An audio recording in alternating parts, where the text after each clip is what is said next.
Isinusumpa ko, hindi na makakabalik pa sa pamilyang ito ang babaeng yan! Pero Simeon, anak mo pa rin siya. Wala akong anak na suwail. Simula ngayon, wala na akong pakialam sa kanya. Hindi na rin siya makakatuntong sa pamamahay na ito. Naiintindihan mo, Demetria? Pero Simeon, Naiintindihan mo? oo, naiintindihan ko. Ano, Mama? Anong sabi ni Papa? Kailangan mo nang umalis dito, Alora. Itinatakwil ka na ng Papa mo. Ano? Hindi niya pwedeng gawin to sa akin. Anak niya din ako. Sandali, kakausapin ko siya. Papa! Papa, kausapin mo ako. Hindi mo pwedeng gawin to sa akin. Bakit ka ba nandito? Hindi ba't pinapalayas na kita? Wala ka ng lugar sa bahay na ito. Kaya makakaalis ka na. Hindi, Papa. Hindi ako aalis. May karapatan ako dito dahil anak mo rin ako. Dito na rin namin balak panirahan ni Philip. Umalis ka na, Alora. Papa, Dahil wala na ang lalaking yon. anong ibig mong sabihin, Papa? Wala na siya. Dahil pinatay na namin siya. Dapat lang sa kanya yon. Demonyo siya.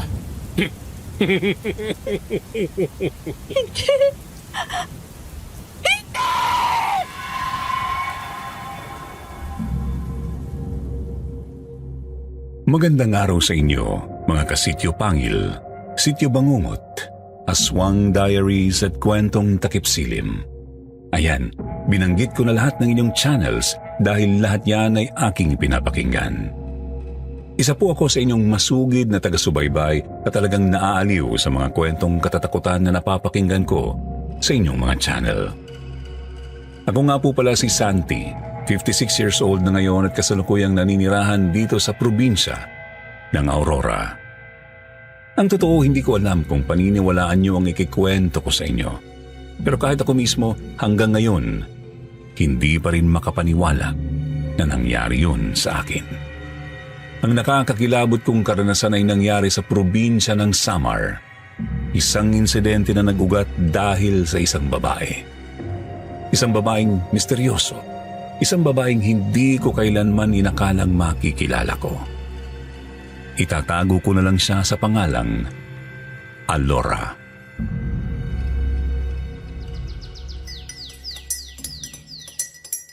Sigurado ka na ba sa balak mo, kuya? Tutulungan mo siyang makapaghiganti sa pamilya niya? Kailangan mo pa bang itanong yan? Narinig mo naman ang lahat ng pinagdaanan niya, hindi ba, Tol? Nakakaawang ginawa sa kanya ng pamilya niya. Mga hayop sila. Mga kampo ni Satanas. Pero kuya, hindi ba napakadelikado niyan? Hindi naman mga ordinaryong taong babanggain niyo. Mga aswang ang kalaban ninyo. Anong kami lang? Kasama ka sa laban na to, Tol. Ano?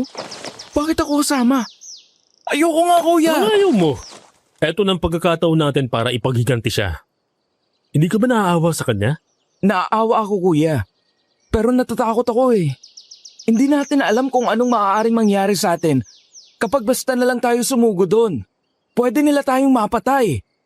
At ayoko pang mamatay, kuya. Kasama naman natin siya eh. Kung meron mang makakaalam ng kahinaan ng pamilya niya, siya yun. Pero kailangan niyang tulong natin para magtagumpay siya. Bahala ka, kuya. Sobrang nababaliw ka na sa kanya. Kaya gustong gusto mong tulungan siya sa paghihiganti niya. Oo. Nababaliw na nga yata ako sa kanya eh. Dahil ngayon lang ako nagmahal ng ganito. Kahit alam kong may nakaraan na siya, tanggap ko yun. Dahil mahal na mahal ko siya. Kaya ganun na lang ang pagnanais kong makatulong sa kanya. Sige na, Tol. Ngayon ko kailangan ng suporta mo. Ano naman ang plano ninyo? May naisip na ba kayo? Oo, kaya maganda ka. Pupunta tayo ron. Dalhin mo ang lahat ng dapat nating dalhin. Mga pangontra sa aswang. Bawang, asin, buntot pagi, holy water, kahit ano. At lalo na yung baril ni tatay. At mga bala niya na gawa sa pilak. Magagamit natin yon sa laban. Sige, kuya. Good luck talaga sa atin. Noong mga panahong yun, iisa lang ang laman ng isip ko. Ang tulungan ng babaeng unang bumihag sa puso ko. Si Alora. Para sa akin siya na yata ang pinakamagandang babaeng nakilala ko. Dumating siya sa buhay ko nang hindi ko inaasahan. Ay, kinabi na naman ako sa pagdi-deliver. Buwisit kasi yung banggaan ng mga sasakyan sa highway kanina. Dulot pa ng matinding traffic. Dapat kanina pa ako nakauwi eh. Teka, ano yun? May babaeng nakahandusay sa dadaanan ko? Diyos ko, sandali nga. Kailangan kong itabi ang sasakyan. Ano kaya ang ginagawa ng babaeng to sa gitna ng kalsada? Mabuti at walang ibang dumaraan. Baka kung nakakaano pa siya. Miss? Miss? Gising. Anong nangyari sa'yo? Diyos ko. Bakit may dugo? Miss? Anong nangyari sa'yo? Gumising ka. Paano kaya to? Malayo ang ospital dito. Baka hindi niya nakayanin kung hindi agad magamot. Wala nang oras. Dadalhin ko na lang muna siya sa bahay. Iniuwi ko sa bahay ang babaeng walang malay at may sugat sa ulo. Mabuti na lang at ako ang nakakita sa kanya. Kung ibang tao pa baka pinabayaan lang siya o mas malala, baka gawan ba siya ng masama. Pagdating ko sa bahay, agad akong sinalubong ng bunso kong kapatid na si David. Nang makita niyang babaeng bitbit ko ay namilog ang kanyang mga mata sa gulat. Kuya, sino yan? Bakit ka nagdala ng babae dito sa bahay? At bakit may sugat siya? Hoy, wala akong ginagawang masama ah. Nakita ko siyang nakahandusay sa daan at dugo ng ulo. Naawa ako. Baka kung ano pang mangyari sa kanya, konsensya ko pa. Malayo pa naman ang ospital, kaya dito ko na muna dinala para magamot. We, baka mamaya isa na naman yan sa mga babae mo, kuya. Gago. Ang mabuti pa, kumuha ka na lang ng mainit na tubig at bimpo. Bilisan mo. Pati yung medicine kit, dalhin mo na rin. Sige, sandali lang, kuya. Sir Jupiter, habang ginagamot ko ang babae, hindi ko napigilan ang sarili kong humanga sa kanya. Napansin ko kasi na napakaganda pala niya.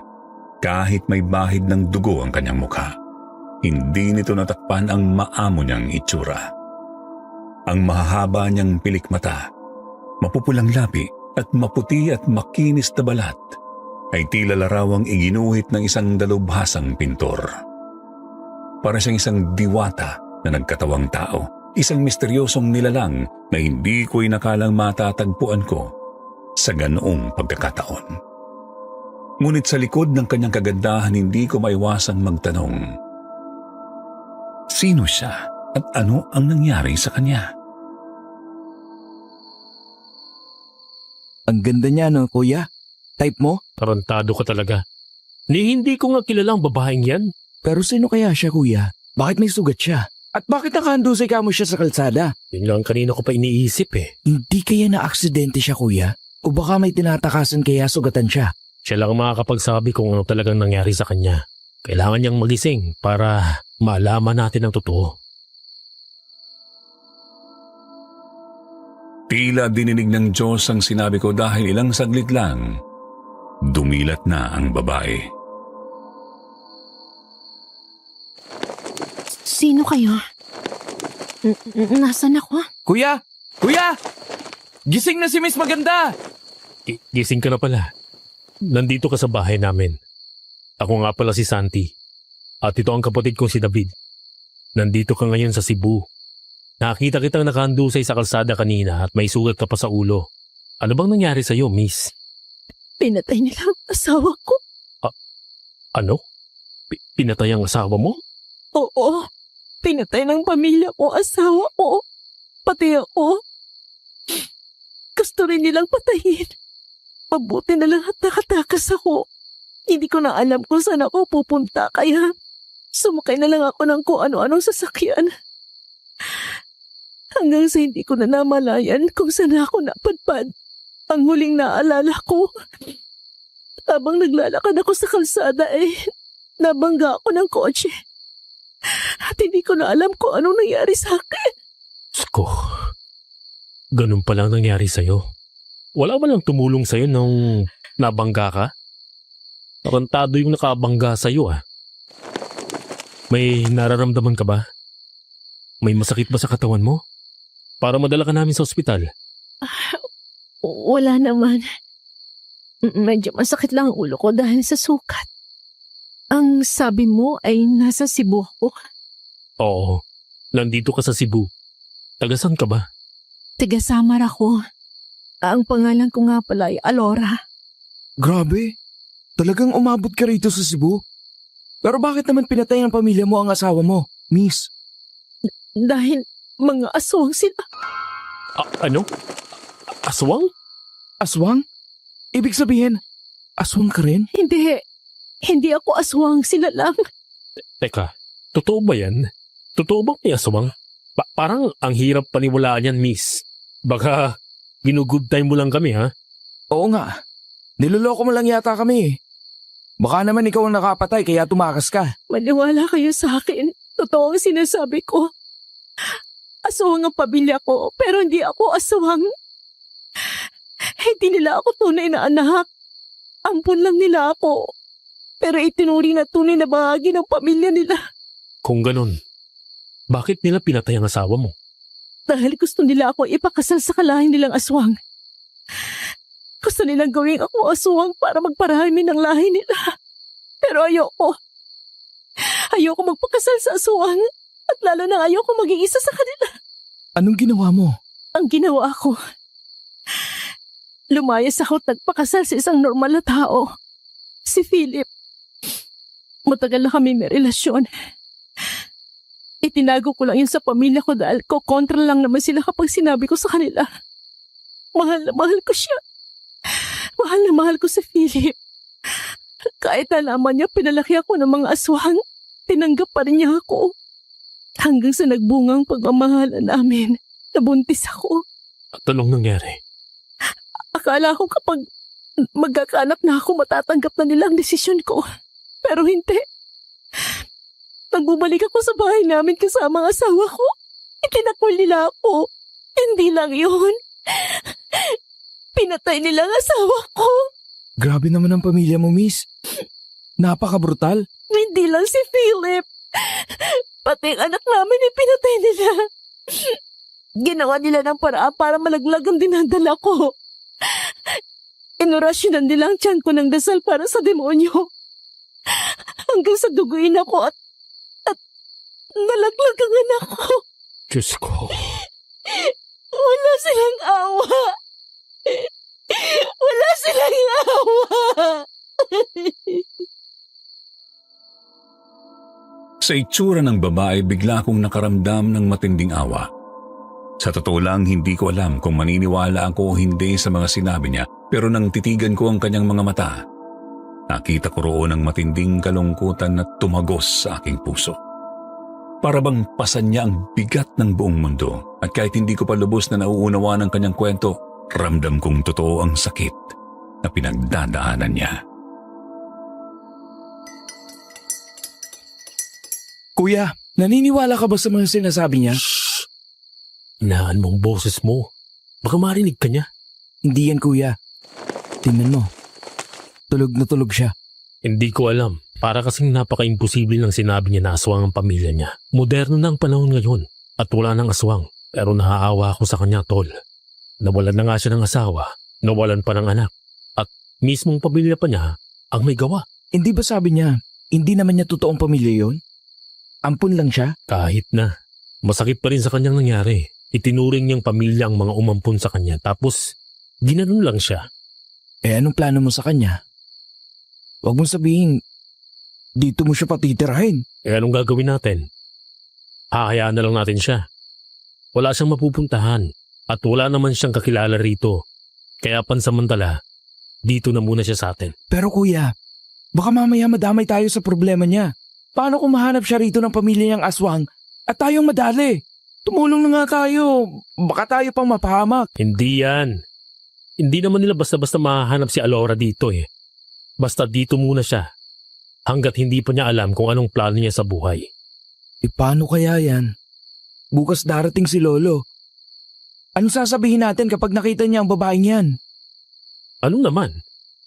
Para makilala rin siya ni Lolo, sasabihin natin ang totoo kung anong nangyari kay Alora. Naku, kilala mo naman si Lolo. Siguradong sasabihin niya na itinanan mo ang babae. Atat na atat pa naman yun na magkaasawa ka. Baka mapagkamalan niyang jowa mo si Alora. Huwag ka na mag-alala. Ako nang bahala sa palusot. Sinabi ko kay Alora na maaari siyang tumira sa bahay namin pansamantala. Pumayag naman siya dahil wala talaga siyang ibang mapupuntahan. Ayaw naman niyang pumunta sa pamilya ng asawa niya dahil hindi pa siya handang ipaalam sa mga ito ang sinapit nito. At saka, siguradong hindi nila matatanggap ang nangyari kay Philip. Baka ako pa ang sisihin nila sa pagkawala niya. Kung ganon, maaari kang manatili muna rito. Mabuti nga at may mga kasama kami rito ni David. Pangako, hindi ako magiging pabigat sa inyo habang nandito ako. Maayos naman ang unang araw ni Alora sa amin. Tumutulong siya sa mga gawaing bahay at madali rin siyang nakapalagay ang loob namin. Ikinuwento namin sa kanyang buhay naming magkapatid sa Cebu at ang mga pinagdaanan namin. Nakarelate siya sa kwento namin dahil tulad niya, tinakwil din kaming magkapatid ng aming mga magulang.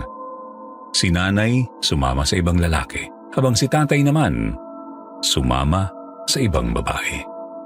Iniwan nila kaming magkapatid sa pangangalaga ng aming lolo, si Lolo Gimo. Kinabukasan dumating si Lolo at tuwang-tuwa siya nang makita kami ni David. Oo, kumusta kayo magkapatid? Pasensya na kayo kung ngayon lang ako nakadalaw. Alam niyo naman, tumatanda ng lolo ninyo. Marami nang nararamdaman, kaya ngayon lang ulit ako nakapunta rito. Okay lang po kami, Lolo. Maayos naman po ang buhay namin dito. Kumusta po? Sana po ay hindi na kayo nag-abala pa na pumunta rito sa amin. Napagod pa kayo sa biyahe. Tama po, Lolo. Sana po nagpapahinga na lang kayo sa halip na magpunta rito. Ang layo rin po ng biyaheng papunta rito sa amin. Aba, mukhang ayaw niyo kung magpunta rito ah. Namimiss ko kasi kayong mga apo ko. Kaya naisip kong dalawin kayo. Teka, sino yung babaeng yan? Nobya mo ba, apo? Hindi po, Lolo. Siya po si Alora. Mahabang kwento po kasi pero pansamantala lang siyang nakikituloy dito sa bahay. Magandang araw po, Lolo. Magandang araw din, Iha. Apa, kay ganda naman itong dalagang ito. Bagay na bagay kayong dalawa, Santi. Lolo, hindi ko po siya girlfriend. Kaibigan lang po namin siya ni David, di ba, Tol? Opo, Lolo. Hindi po girlfriend ni Kuya si Alora. Ay, nako. Ang kabataan nga naman ngayon. Papunta pa lang kayo, pauwi na ako. Kung ayaw ninyong sabihin ang totoo, wala akong magagawa. Pero aamin at aamin din kayo. Ikinagagala kitang makilala, Iha. Alora, tama ba?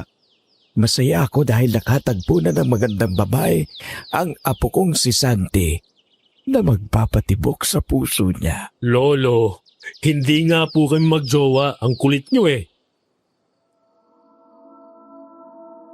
Buong araw kaming inasar ni Lolo Gimo. Ngunit napansin kong nakikipagbiruan din si Alora sa kanya. Ang akala ko'y maiinis at mapipikon siya sa mga tukso ni Lolo. Pero hindi. Sa katunayan, nakikipagtawanan pa siya. Hindi ko inasahan na madali silang magkakasundo.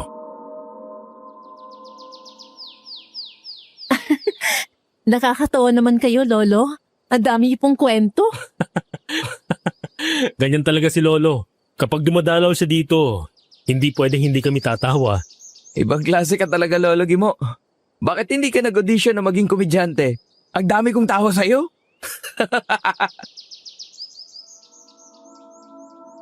Gaya ng plano namin ni David, pinagtapat namin kay Lolo Gimo ang tungkol kay Alora. Tulad ng inaasahan, hindi siya makapaniwala sa aming sinabi. Pinayuhan niya kami na mag-ingat dahil totoo raw ang mga aswang. Nag-aalala rin siya na baka matuntun si Alora ng kanyang pamilya sa bahay namin. Pero ang sabi ni Alora, huwag daw kaming mag-alala. Kung sakaling matagpuan siya ng pamilya niya, handa siyang harapin ng mga ito, lalo na't hindi pa rin humuhupa ang kanyang galit sa mga ito sa pagkitil sa buhay ng kanyang asawa at anak. Kapag nahanap nila ako rito, kaya ko silang labanan. Huwag kayong matakot dahil kasama niyo ako. Nakakabahala pa rin. Kasi mga aswang ang kakalabanin mo. Gayon pa ba ako matatakot? Sa lahat ng pinagdaanan ko sa kanila, wala na akong kinatatakutan pa. Kinaumagahan, bumalik na si Lolo sa kanyang bahay sa kabilang bayan. Noong una, magkasama kaming tatlo. Ako, siya at si David sa iisang bahay. Pero kalaunan, kinailangan naming bumukod ni David at lumipat sa isang inuupahang bahay na mas malapit sa aming trabaho. Sinubukan namin kumbinsihin si Lola na sumama na sa amin, pero tumanggi siya. Hindi raw niya kayang iwan ang bahay na puno ng alaala ng kanyang yumaong asawa na si Lola Lagring. Bago umalis, sinabi pa ni Lolo na bibisita ulit siya. Sana raw sa pagbabalik niya ay nandoon pa rin si Alora. Pasensya ka na kay Lolo ha. Ganun lang talaga yon. Matagal niyang gusto na magkaroon ako ng girlfriend. Kaya sobrang saya niya nang may makitang babae rito sa bahay. Nako, wala yon. Nakakatawa nga lolo niyo eh. Napakabait niya. Ang swerte niyo dahil may lolo kayong ganyan kabuti. Sana, ganun din ang pamilya ko. Naaalala mo na naman ang pamilya mo. Sensya na kayo ha. Hindi ko kasi maiwasang malungkot. Buti pa kayo. Mukhang masayang pamilya niyo pero ako. Tahan na, Alora. Huwag ka nang umiyak. Huwag mo nang isipin ang malulungkot na bahagi ng buhay mo. Siguro kailangan mong mag-move on na. Kalimutan mo na mga nangyari sa'yo. Hindi. Hindi ako makaka-move on hanggat hindi ako nakakaganti. Anong ibig mong sabihin? Gaganti ako, Santi. Gagantihan ko ang pamilya ko. Hindi ako matatahimik hanggat hindi ko na igaganting asawa at anak ko. Paano mo gagawin yon? Mga aswang sila. Tao ka. Mas malakas sila kaysa sa'yo. Paghahandaan ko sila. Kilalang kilala ko ang pamilya ko. Matagal ko silang nakasama. At alam ko kung paano sila lalabanan. At alam ko rin ang kahinaan nila. Hindi ba delikadong gagawin mo, Alora? Baka mapahama ka. Nakapagdesisyon na ako. Gusto kong mabigyan ng hustisya ang pagkamatay ni Philip at ng anak namin. Hindi ako matatahimik hanggat hindi ako nakakaganti sa kanila. Kung buhay ang inutang, buhay din ang kabayaran. Nagkatinginan kami ni David sa sinabi ni Alora. Alam naming mapanganib ang binabalak niya na lumaban sa mga aswang, lalo pat pamilya niya mismo, ang mga ito. Ramdam namin ang galit sa puso niya, pero hindi rin namin maiwasang mag-alala. Paano kung hindi niya kayanin? Paano kung siya pa ang mapahamak? Pero sa mga mata niya nakita namin ang matinding determinasyon. Isang babaeng handang ipaglaban ang hustisya anuman ang maging kapalit. Nag-aalala ako para sa'yo, Alora. Isang mabigat na hamon to para sa'yo. Kailangan ko tong gawin, Santi. Hindi ako matatahimik hanggat wala akong ginagawa para wakasan ang kasamaan nila. Matapang kang babae. Bihira ang mga katulad mo. Dahil pinatapang ako ng sitwasyon. Walang mangyayari kung mananatili lang akong walang kibok. Pinaghandaan talaga ni Alora ang plano niyang paghihiganti. Araw-araw walang ibang laman ang kanyang mga salita kundi ang mga gagawin niya sa pagbabalik niya sa Samar. Ngunit habang tumatagal ay lalo ko siyang nakikilala. Hindi ko na malayang unti-unti na pala akong nahuhulog sa kanya.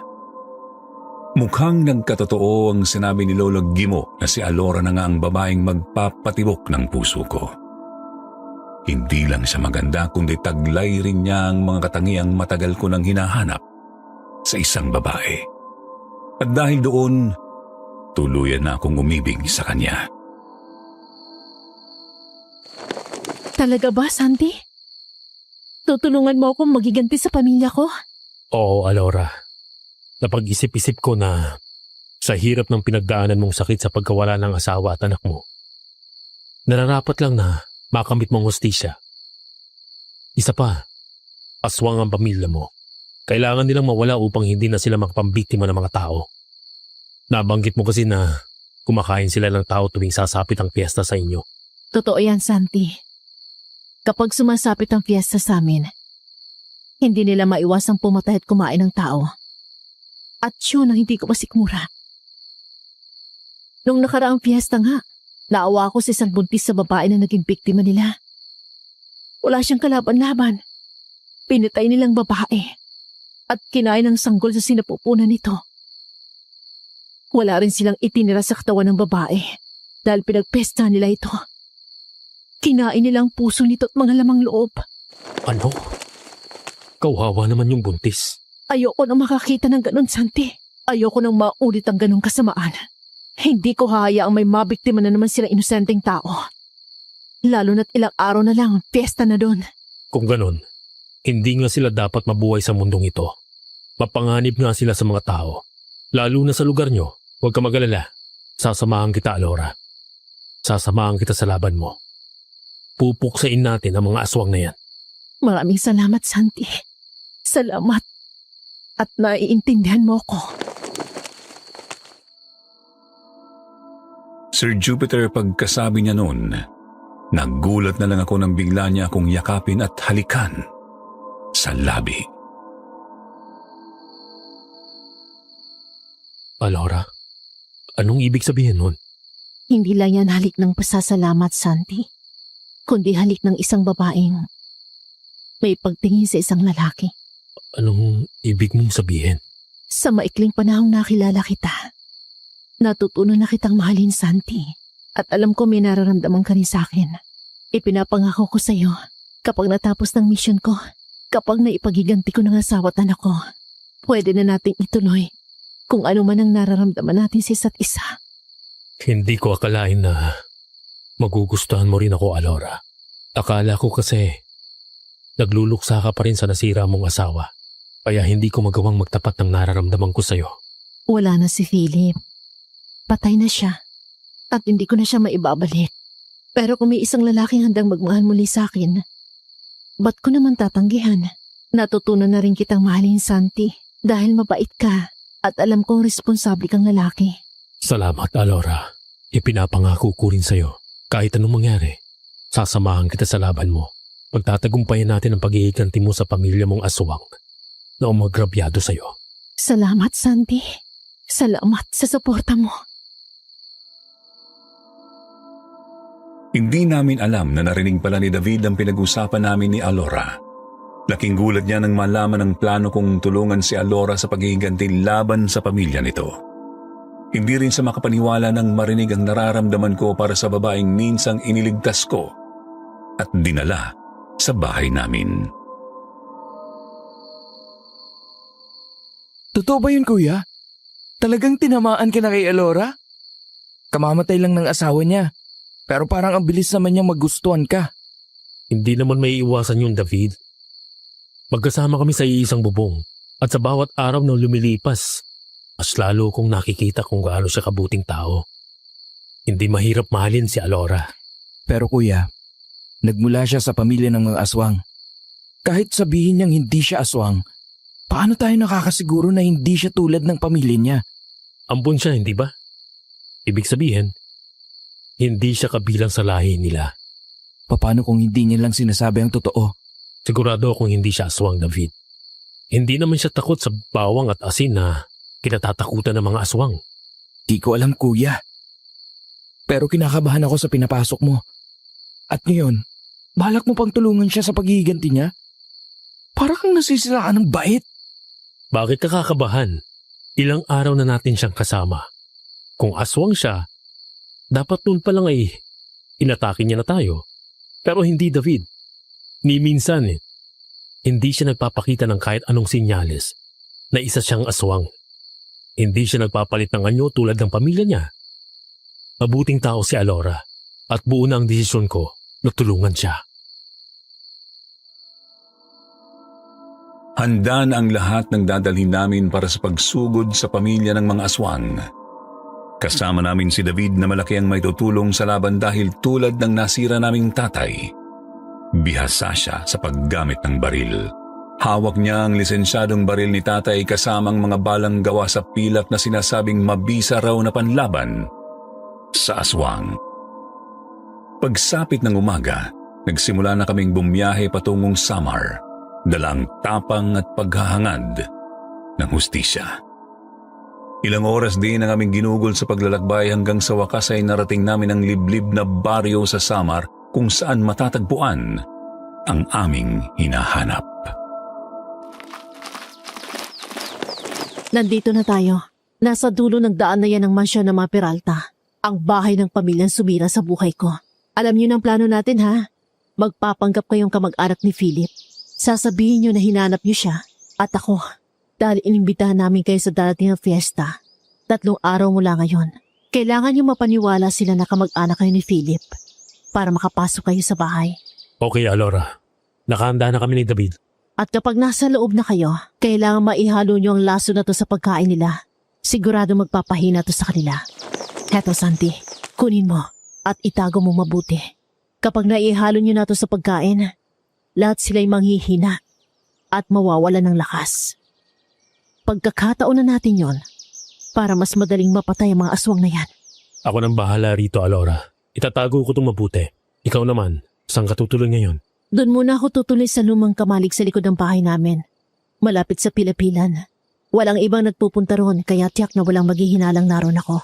Baka lalo silang magalit kapag nilaman nilang kamag-anak kami ng asawa mo, Alora. Paano kung hindi pa man kami nakakapasok sa bahay niyo? Ay atakihin na nila kami. Tama si David. Galit sila kay Philip. Kaya nga nila siya pinatay. Siguradong ganun din ang gagawin nila sa amin kapag nakita nila kami. Hindi sila basta nananakit at kumakain ng tao hanggat hindi dumarating ang araw ng fiesta. Kaya siguro hindi pa nila kayo gagalawin. Pero tandaan nyo, sa gabi ng bisperas ng fiesta, dun kayo mag-ingat. Huwag kayong kakain o iinom ng anumang ihahain nila sa inyo. Dahil sigurado may halong pampatulog yon. Kapag kumain o uminom kayo, hindi na kayo magigising pa. Dahil gagawin na nila kayong hapunan. Diyos ko, ayoko maging hapunan ng mga aswang, kuya. Hindi natin hahayaan na mangyari yun. Basta mag-ingat tayo at mag-stick sa plano natin. Sigurado ka bang ayos lang na doon ka muna sa sinasabi mong kamalig? Oo, mas gusto ko ron. Para mas malapit ako sa inyo. Kung sakaling kailanganin yung tulong ko. Diyos ko, ingatan niyo po kami ni kuya. Papasok na kami sa lungga ng mga aswang. May mga pangontra tayong dala kaya may laban tayo sa kanila kapag inatake nila tayo. Kaya halika na. Simula na ng matinding aktingan. Sige, mag-iingat kayong dalawa. Naglakad pa kami ni David ng kaunti hanggang sa marating namin ang isang malaking bahay. Kung titignan ay hindi naman nakakatakot ang itsura nito. Malinis ang paligid, maayos ang pagkakagawa at mistulang tahanan ng may kayang pamilya. Ngunit sa kabila ng maaliwalas nitong anyo may kung anong kakaibang pakiramdam ang bumalot sa amin. Isang malamig na hangin na tila gumapang sa aming balat. Nagpaparamdam na may hindi pangkaraniwang nagkukubli sa loob ng bahay na yon.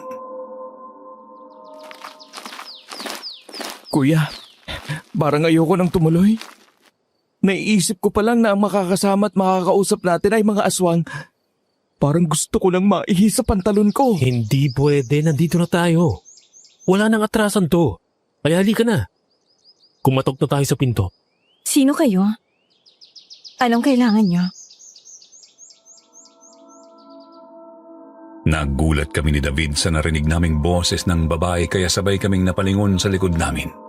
Isang napakagandang babae ang nakita namin ngunit sa kabila ng kanyang maamong mukha, may kung anong misteryong bumabalot sa kanyang presensya. Parang ngayon ko lang kayo nakita rito. Hindi kayo taga rito, no? Oo, hindi kami taga rito. Galing kami sa Maynila.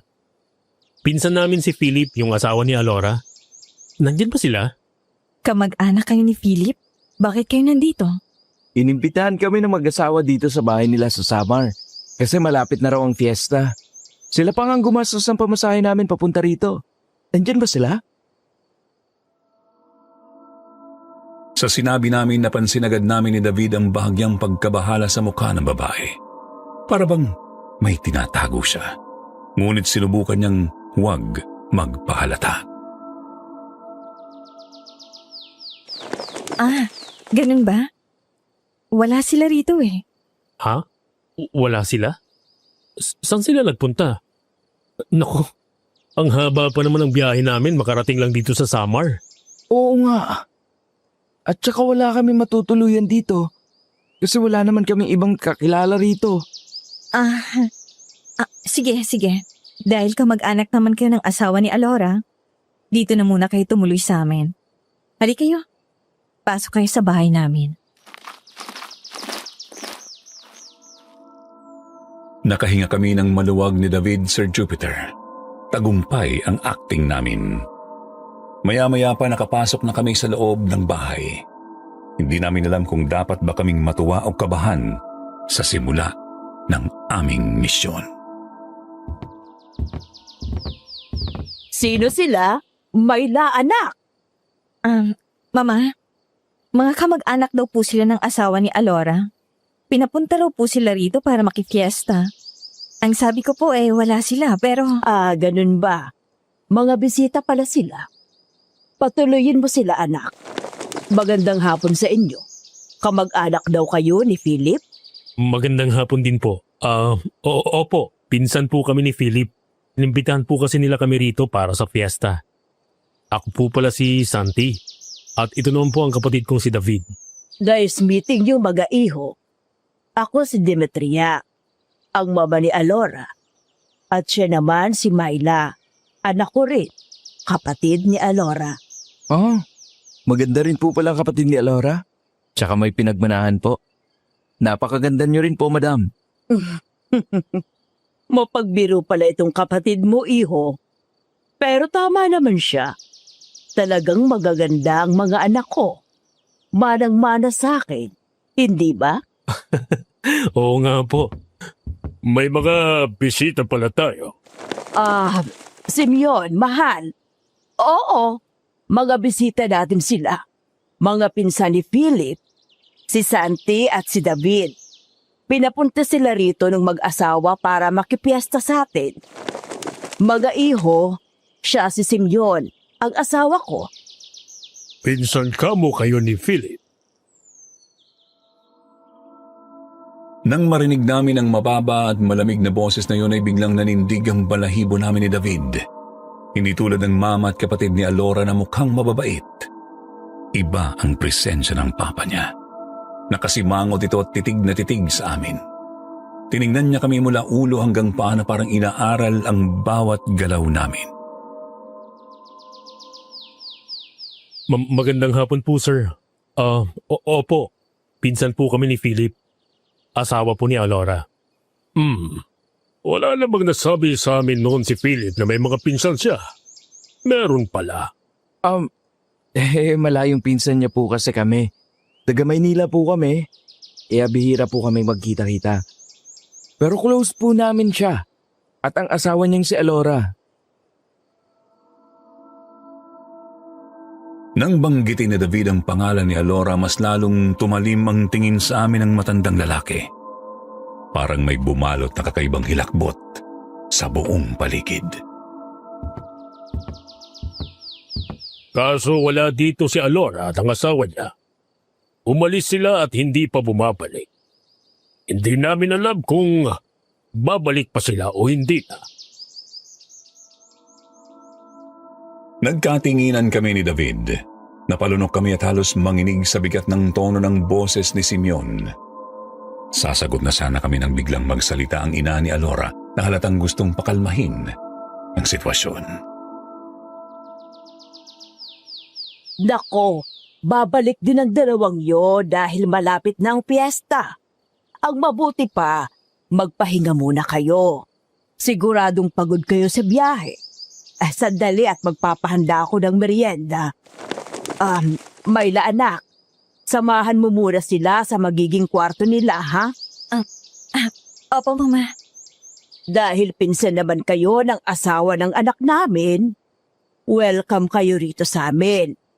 Masayang fiesta rito. Siguradong mag-e-enjoy kayo. Feel at home, mga iho. Pari kayo. Sumunod kayo sa akin. Nakahinga kami ng maluwag ni David. Akala namin ay mabubuko na kami. Ngunit habang sinusundan namin si Myla papunta sa magiging kwarto namin, hindi pa rin maalis sa isip namin ang malamig at matalim na titig sa amin ni Simeon. Nakakakilabot talaga ang aura niya.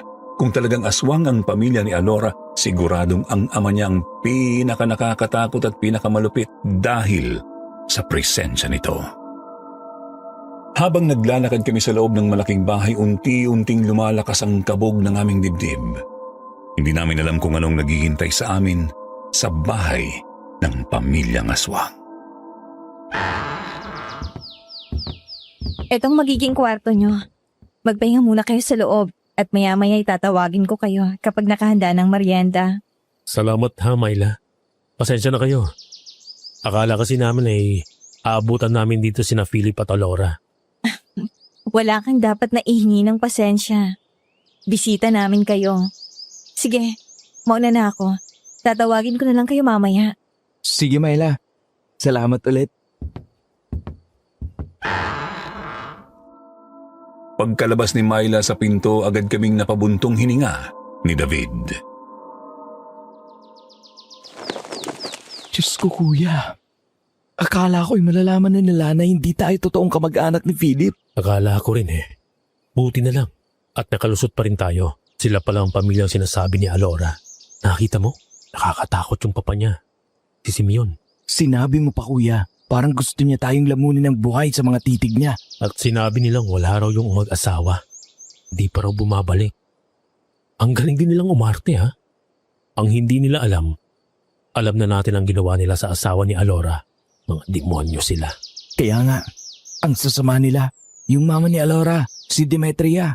Sobrang plastic. Pero si Myla, mukhang mabait siya, kuya. At maganda pa. Napansin ko rin yan, Tol. Napakaganda rin ni Myla. Pagkasing ganda sila ni Alora. Mas maputi nga lang si Alora pero maganda rin ang pagkamorena ni Myla. At tama ka, Tol. Mukhang mabait siya. Tahimik. Sayang naman kung pati siya ay madadamay sa paghihiganti ni Alora. Oo nga. Pero tandaan mo, Tol, kasama siya sa pamilya nila. At aswang din siya.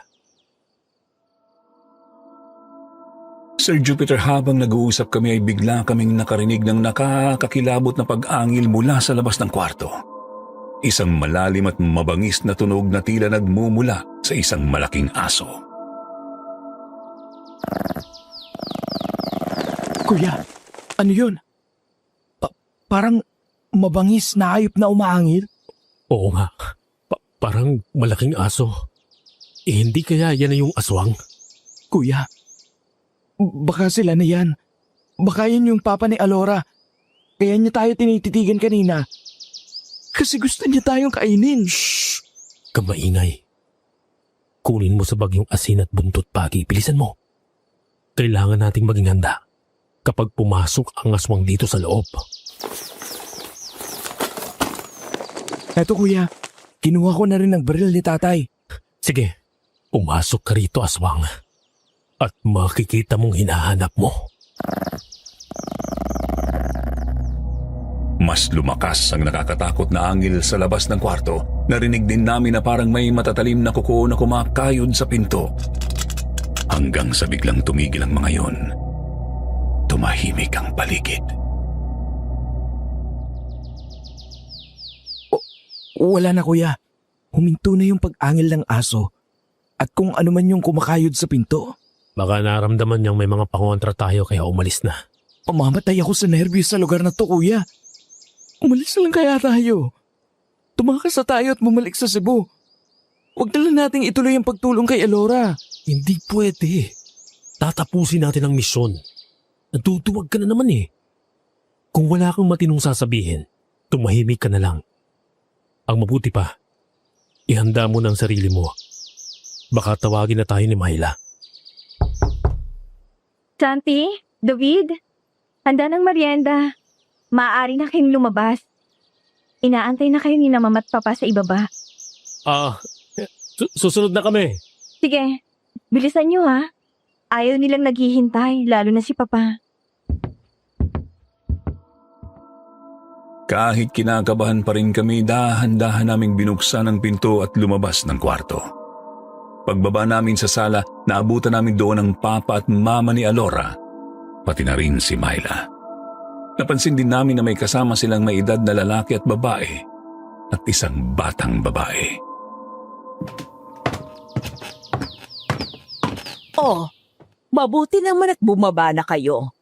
Halina kaya't magmerienda na tayo. Ay nga pala, may ipapakilala ko sa inyo. Siya si Amalia, ang kapatid ko, at ang asawa niyang si Gaston. At ito naman ang anak nilang si Daisy. Sila naman si Santi at David. Magkapatid sila at pinsan ni Philip. Magandang hapon po.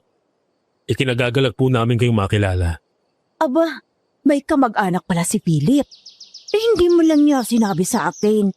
Kahit si Alora, wala man lang nabanggit sa mga pinsan ng asawa niya. Alam mo naman yung lalaking yon.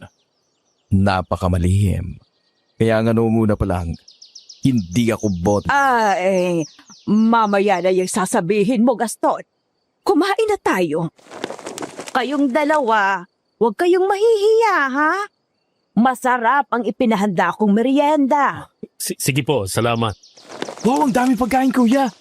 At mukhang ang sarap nga. Tumahimik ka nga, baka sabihin nila matakaw ka. Pasensya na po kayo sa ugali nitong kapatid ko. May pagkapasabay po kasi siya eh. Wala sa amin yan, iyo. Kainin nyo ng kainin ang mga ihahanda namin sa inyo. Bisita namin kayo. Gusto namin na palagi kayong busog. Sa fiesta, mas lalo tayong mabubusog. Siguradong marami na naman tayong makakain dahil may mga dumating.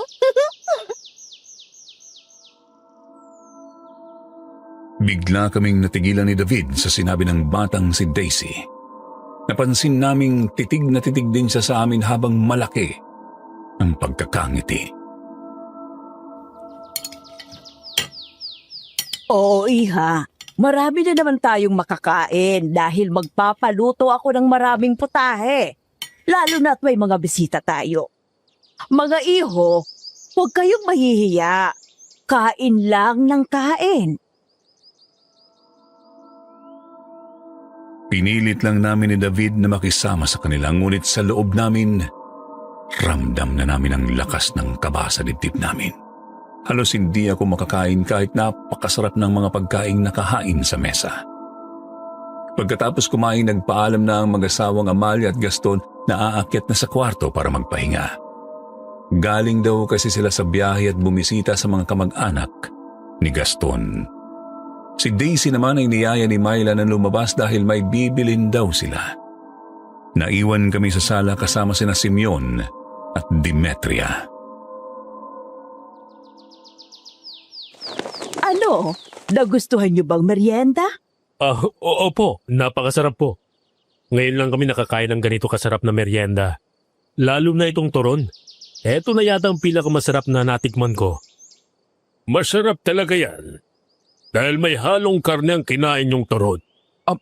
Ano po? Karne? May halong karne itong turon? Oo. Karne ng manok.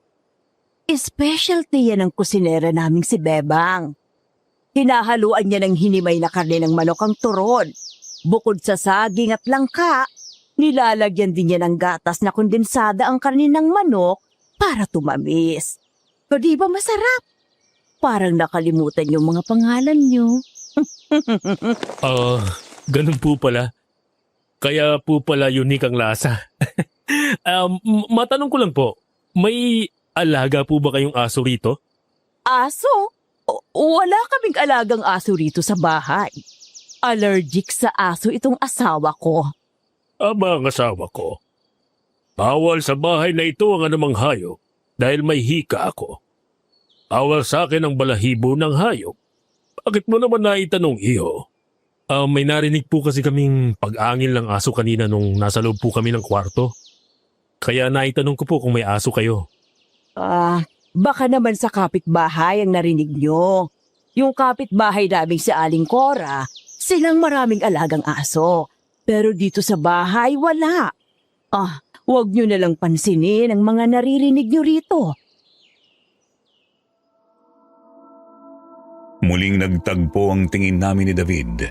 Sa loob namin lalong tumibay ang paniniwala na tama si Alora. May aswang nga sa bahay na yon at nagsisinungaling sila sa amin. Kung wala silang aso, ano ang nilalang na umaangil sa labas ng kwarto? Malakas ang hinala namin. Isa sa kanila ang aswang na narinig namin. Ganun po ba? Baka nga po mali lang kami ng pagkakarinig. Oo nga po. Baka naman sa kapitbahay ninyo galing yung narinig naming pag-angil ng aso. Ang lakas po kasi eh. Tama ang asawa ko. Huwag niyo na lang masyadong pinapansin ang mga naririnig niyo sa paligid. Para hindi kayo magkaproblema. Ano pong ibig niyong sabihin? Ang ibig kong sabihin, para hindi kayo mamroblema, huwag niyo nang pansinin ang mga hindi dapat pansinin. Sige po, naiintindihan po namin. Sa mga sandaling yon, damang-dama namin ni David ang lakas ng kabog ng aming mga dibdib. Gusto na naming lumayo sa harap ng mag-asawa ngunit hindi namin magawa. Mabuti na lang at nagpaalam na rin sila. May kanya-kanya raw silang gagawin. Doon pa lang kami nakahinga ng maluwag. Pagsapit ng gabi, nakisabay kami sa kanilang hapunan. Napakasarap ng inihandang pagkain, kaya napalakas na naman ang kain si David. Ako naman hindi gaanong kumain, hindi ko kasi maalis sa isip ang posibilidad na baka karne ng tao ang kinakain namin. Ngunit pinilit kong lakasan ang loob ko dahil alam kong kailangan kong maging matatag sa mga oras na yon.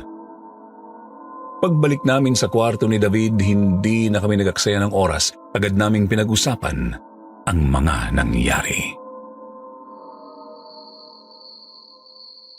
Itinanggi nila na may alaga silang aso. Pero narinig natin na may umaangil na aso kanina at kumakayod pa yung mga kuko nito sa pinto. Tol, sinungaling sila. May kakaiba talaga rito. Mga aswang nga ang nakatira rito sa bahay na to. Dapat kasi, kanina na lang natin inilagay sa pagkain nila yung laso na ibinigay ni Alora para tapos na. Ang pinagtataka ko, bakit kailangan ng mismong araw pa ng fiesta natin ito gawin? Pwede naman natin gawin ng mas maaga. Ang sabi natin sa kanila, inimbita tayo rito para sa fiesta, di ba? Kasi yun ang sinabi sa atin ni Alora na sabihin sa kanila. Mas mainam kung sa mismong araw ng fiesta natin lalagyan ng laso ng pagkain nila. Siguradong abala sila sa araw na yun. Walang makakapansin sa atin. At mas maganda rin kung mapupuksa natin sila sa mismong araw ng fiesta. Para mas masaya, hindi ba? Oo nga kuya, siguradong magiging abala sila sa fiesta. Doon tayo makakahanap ng magandang pagkakataon para lasunin sila. Mismo. Ngunit bigla na lamang naming narinig ang tunog ng isang bagay na inihagis mula sa labas. Tumama ito sa amin sa loob ng kwarto mula sa nakabukas na bintana. Sumilip kami ni David sa bintana at nakita namin si Alora. Sumisenyas na kailangan naming lumabas. Dahan-dahan kaming lumabas ng kwarto at nagtungo sa labas ng bahay. Sinigurado naming walang makakakita sa amin. Oh, Alora, anong ginagawa mo rito? Gabi na, baka may makakita sa'yo. Huwag kayong mag-alala. Hindi nila ako maaamoy dahil may ipinahid akong langis sa katawan ko. Matalas ang pang-amoy nila. Kaya kung hindi ako nagpahid itong may wagang langis na binigay sa akin ng kaibigan kong mangkukulam, malamang alam na nilang nandito ako. Nagpunta ako rito para kumustahin kayo. Ano? Maayos ba ang trato nila sa inyo? May ginawa ba silang hindi maganda? Okay lang naman ang trato nila sa amin. Sa ngayon, hindi namin alam sa mga susunod na araw kung ganun pa rin. Ayos naman, pero napaplastikan ako sa kanila. Lalo na sa mama mo. At yung papa mo. Nakakatakot kong tumingin. Parang gusto na kaming kainin ng buhay. Kanina nga, Habang nasa kwarto kami, may narinig kaming umaangil na aso sa labas ng pinto. Nakakakilabot. Parang kinakayod pa niya yung kuko niya dun sa pinto. Yun na bang aswang? Ganun talaga sila, lalo na si Papa. Siya ang pinaka nakakatakot sa lahat. Wala siyang patawad. At oo, kung nakarinig kayo ng umaangil na aso, aswang yon. Isa sa mga kapangyarihan nila ay ang kakayang mag-anyong hayop, gaya ng aso. Sigurado ako na isa sa kanilang tinutukoy yung aso. Di kaya gusto na nila kaming kainin? Natatakot na ako sa bahay na yan. Pwede bang isagawa na natin ang plano? Lasunin na natin sila para tapos na. Huwag na nating hintayin ang fiesta. Hindi maaari. Mas magandang magiganti sa mismong araw ng fiesta. Yun din kasi ang wedding anniversary ng papa't mama ko. Kuno. Kaya mas magiging memorable kapag napuksa natin sila sa mahalagang araw nila. Paano ba yan, David? Kailangan pa nating magtiis at kabahan habang nasa loob tayo ng bahay ng mga aswang. Ano ba yan? Hayaan mo na kuya. Babawi na lang ako sa pagkain. Ang sasarap kasi ng putahing inihahanda nila sa loob eh. Oo nga. Masarap kasi gawa sa karne ng tao. Di nga. Baka hindi naman lahat. Kuya, di ba sabi nila, karne ng manok yun? Hinalo sa turon? Huwag kayong mag-alala. Hindi lahat ng putahe nila ay karne ng tao, lalo na kapag ordinaryong araw. Pero kapag sumapit ng fiesta, doon sila naghahanda ng karne ng tao. Kaya nga sinabi ko sa inyo sa mismong fiesta, huwag na huwag kayong kakain o iinuman lang. Oo. Natatandaan naman namin yun, Alora. Sige na, bumalik na kayo ron. Babalik na rin ako sa Kamalig. Kinumusta ko lang naman kayo Pag-ingat kayo ha. Oo. Mag-iingat kami. Ikaw rin, Alora. Salamat, Santi. Sige na, balik na kayo sa bahay. Baka may makakita pa sa atin dito. Wala naman kaming naging problema nang bumalik kami sa kwarto. Maayos ang naging tulog namin. Inaumagahan pagkatapos naming magalmusal kasama ang pamilya ni Alora, muli namin silang tinanong kung kailan babalik sina Alora at Philip. Ngunit ang sagot nila ay hindi nila alam kung kailan babalik ang mag-asawa. Hindi na kami nagtanong pa, baka makulitan na sila sa amin. Kaya naisipan na lang naming maglakad-lakad sa labas. Habang naglalakad, nakita namin ang batang si Daisy na naglalaro. Nakatingin siya sa amin at nakangiti. Nilapitan namin siya at kinausap. Hello, Daisy? Bakit naglalaro ka mag-isa? Wala ka bang ibang kalaro? Wala po. Kasi wala naman pong gusto makipaglaro sa akin. Natatakot po sila sa akin Bakit naman sila matatakot sa'yo? Bakit? Aswang ka ba? Ngumiti lang ang bata at nagpatuloy sa paglalaro ng hawak niyang manika. Di ko alam kung anong pumasok sa isip ko pero bigla kong nagtanong sa kanya.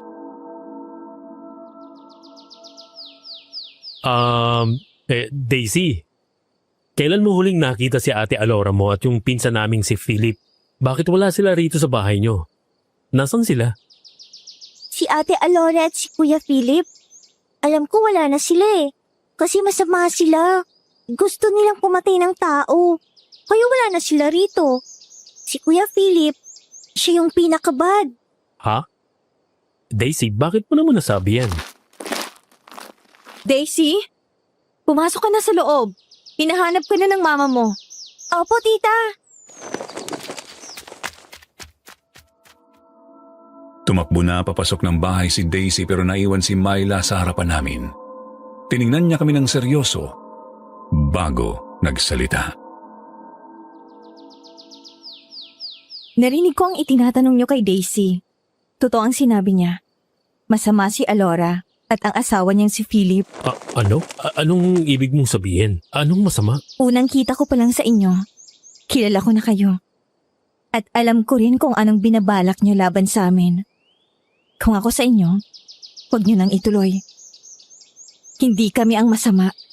Si Alora at ang asawa niya ang masama.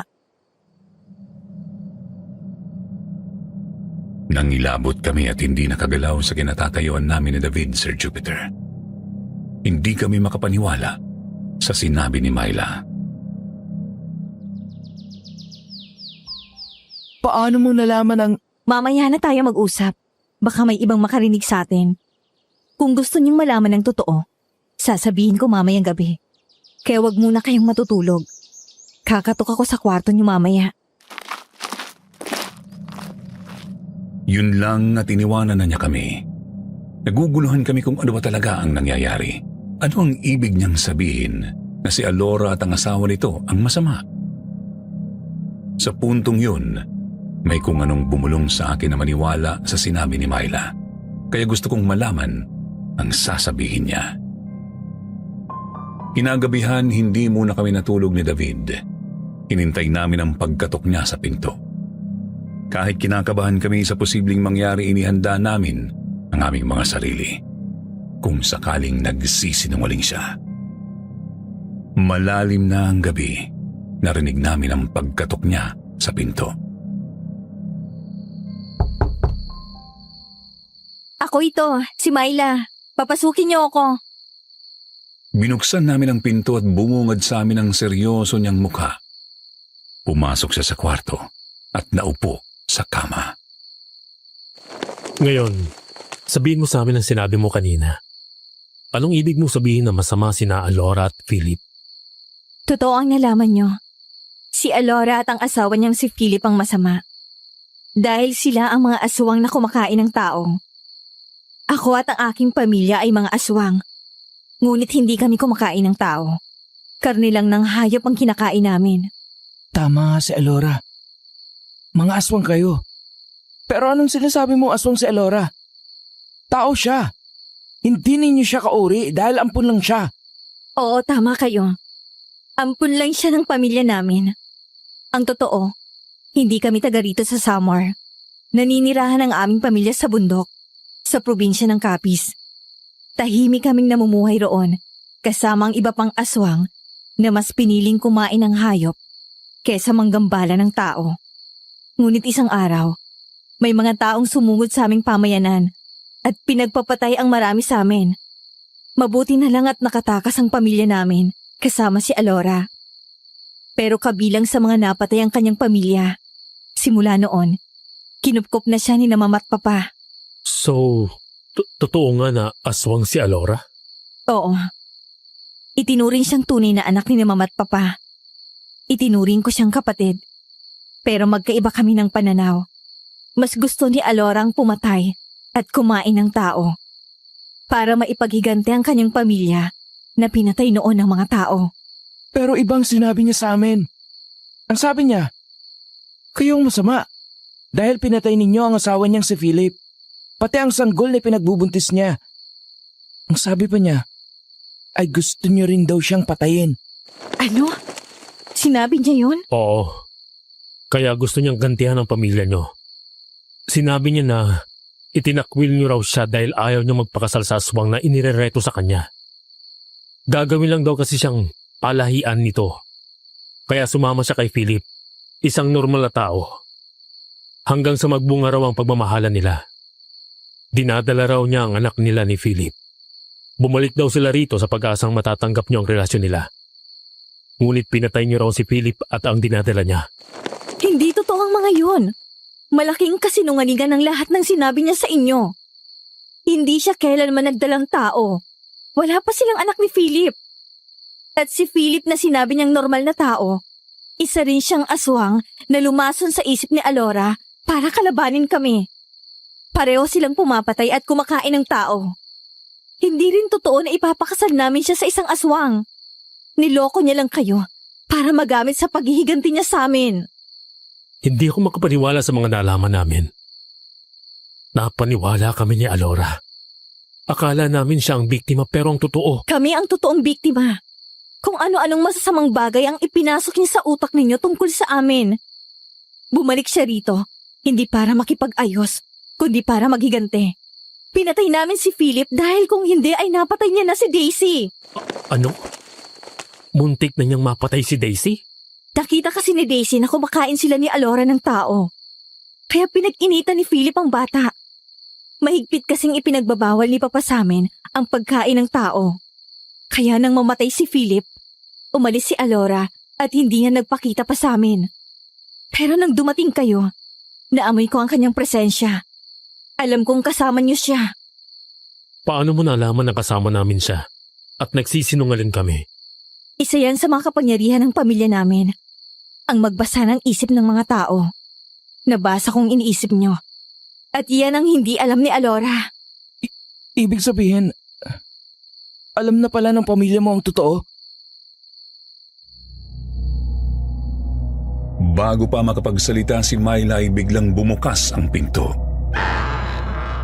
Ngunit laking gulat namin ni David nang makitang pumasok sa kwarto ang isang malaking asong kulay itim na parang kasing laki ng kalabaw. Nakakatakot ang itsura nito. Nanlilisik ang mga mata at may mahahabang pangil. Umaangil ito hanggang sa maalala namin ni David ang pag-angil na narinig namin sa labas ng kwarto noong nakaraang araw. Diyos ko! Aswang! Huwag niyo po kaming sasaktan. Pakiusap, wala kaming alam. Ngayon lang namin nalaman ang totoo. Naku, katapusan na natin, kuya! Mukhang galit na galit siya sa atin! Kakainin na niya tayo! Huwag kayong matakot. Hindi kayo sasaktan ni Papa.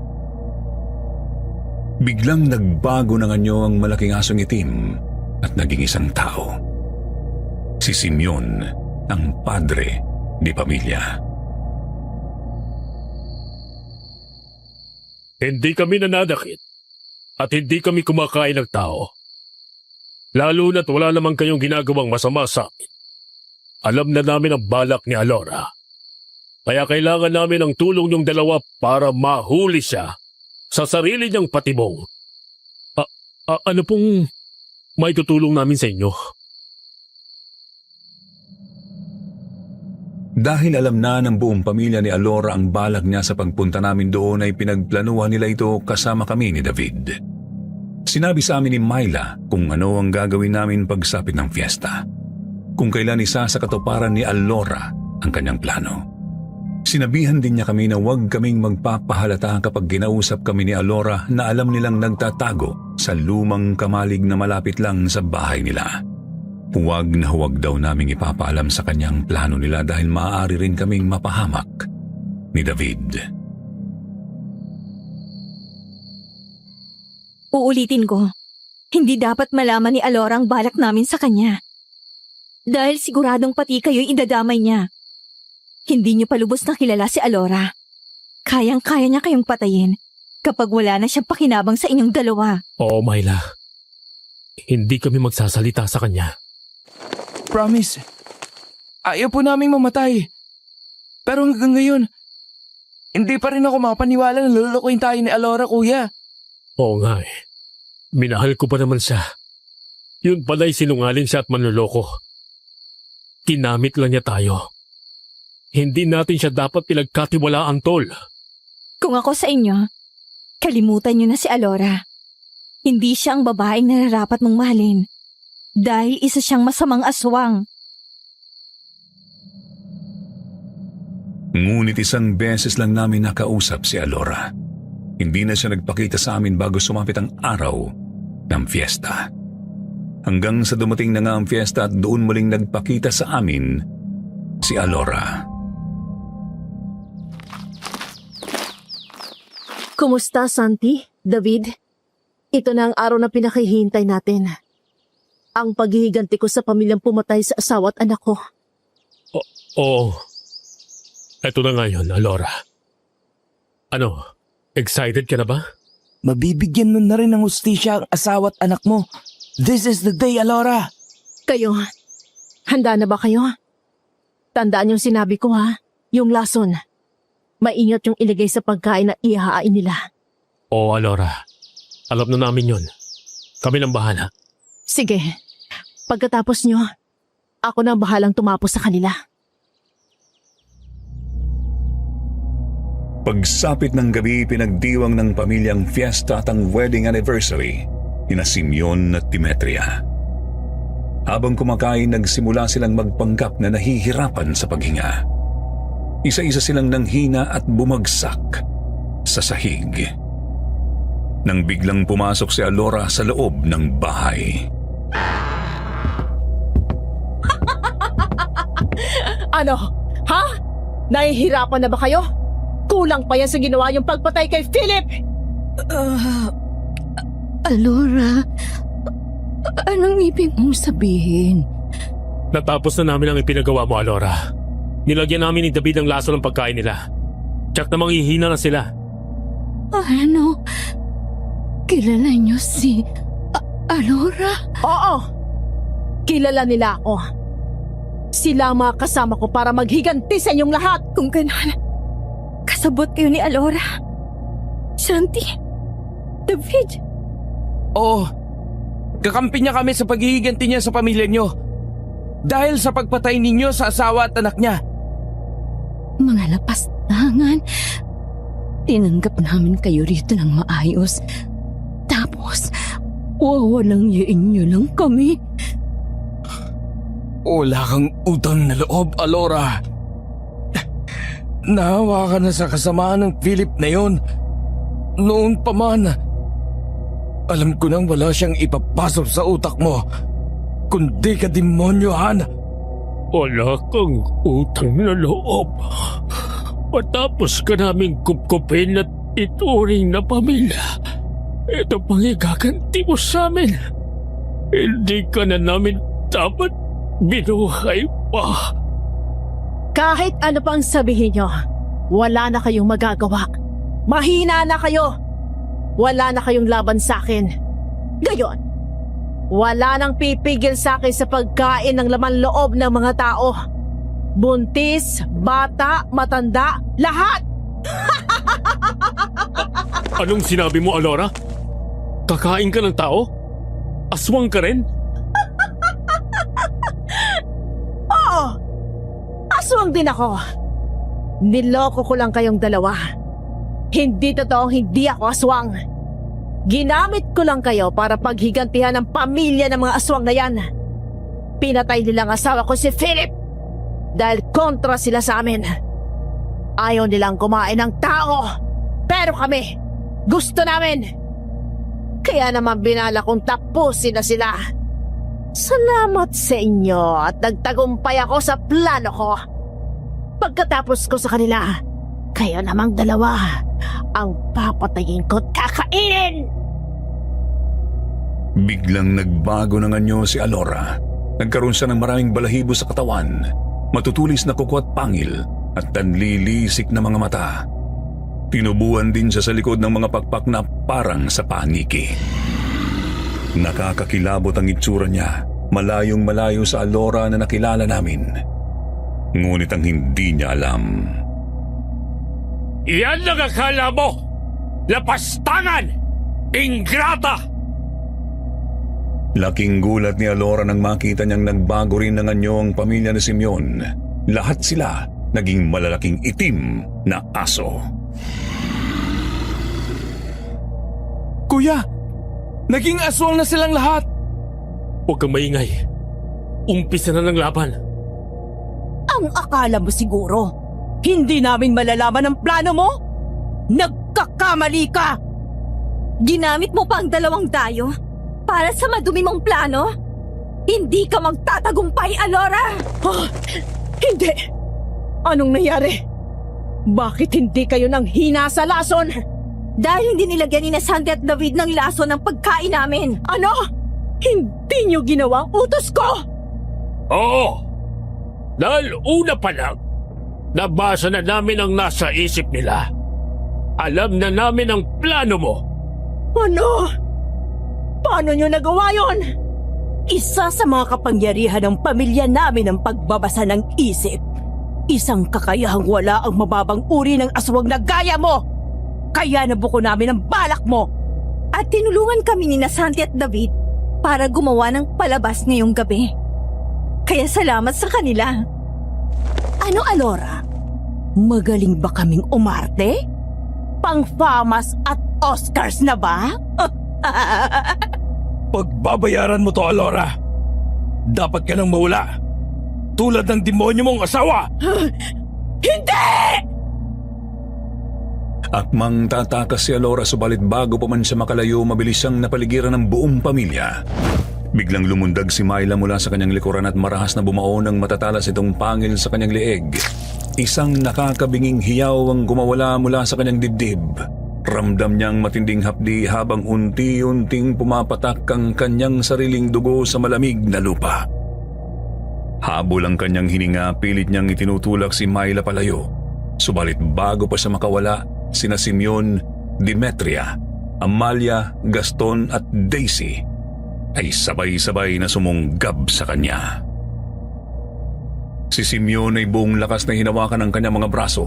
Tila bakal ang pagkakakapit nito, dahilan upang hindi siya makakilos. Si Demetria naman ay lumuhod sa kanyang harapan at walang awang bumaon ang matatalim nitong kuko sa kanyang tiyan na nagdulot ng matinding sakit na halos ikasigaw niya. Samantala sina Amalia at Daisy ay walang humpay na sinakmal ang kanyang mga hita, habang si Gaston na nakatayo sa kanyang ulunan ay dahan-dahang inilapit ang bibig nito na puno ng matatalas na ngipin bago marahas na lumapa sa kanyang balikat. Wala nang nagawa si Alora. Hindi niya kinayang matinding lakas ng pamilyang aswang. Isang huling daing ang lumabas sa kanyang bibig bago tuloy ang bumagsak ang kanyang katawan sa sahig. Wala nang buhay. Sa pagkamatay ng aswang, unti-unting nagbalik sa anyong tao ang pamilya ni Simeon. Ang kanilang mga matatalim na pangil at matutulis na kuko ay naglaho.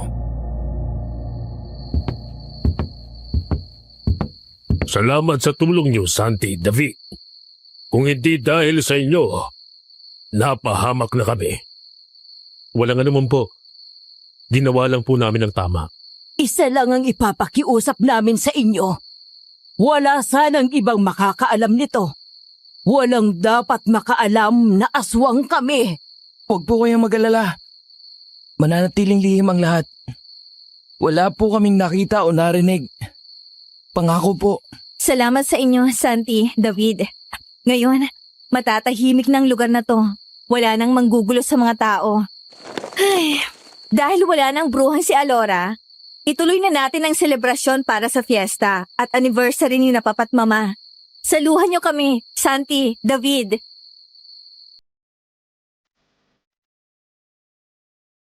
Pagkatapos ng fiesta, bumalik kami ni David sa Cebu. Ipinangako naming ililihim ang lahat ng nangyari sa Samar. Natatawa pa kami dahil nagdala pa kami ng mga pangontra sa aswang. Ngunit hindi naman namin nagamit ang mga yon.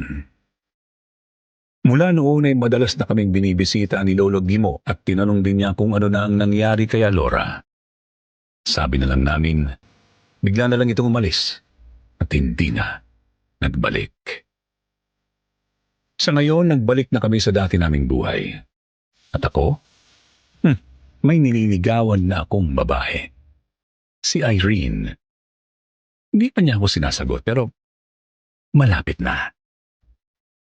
Sana po mapili ninyo ang aking kwento, Sir Jupiter, at naway may napulot kayong aral mula rito. Sa mga tagapakinig, pwede po kayong mag-comment kung ano ang reaksyon nyo sa aking kwento para malaman ko rin ang inyong opinyon. Salamat po at God bless sa inyong lahat.